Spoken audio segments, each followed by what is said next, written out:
Hello, എല്ലാവർക്കും നമസ്കാരം. Fruit ഗാർഡനിലേക്ക് സ്വാഗതം. ഈ വീഡിയോ ആദ്യമായിട്ട് കാണുകയാണെങ്കിൽ ചാനലൊന്ന് സബ്സ്ക്രൈബ് ചെയ്യണം. നമ്മളിന്ന് രണ്ടാമത്തെ ചേന വിളവെടുക്കുകയാണ്. ഒരു ചേന വിളവെടുത്ത് കഴിഞ്ഞു.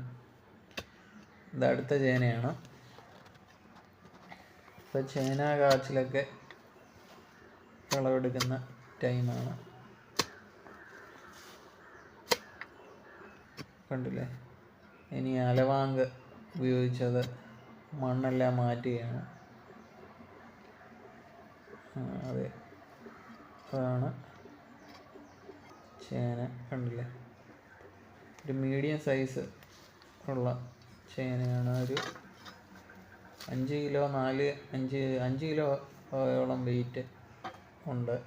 ഈ മണ്ണെല്ലാം കുത്തിക്കളയണം. കുത്തിക്കളഞ്ഞ ശേഷം വേണം നമുക്ക് ഉപയോഗിക്കാം.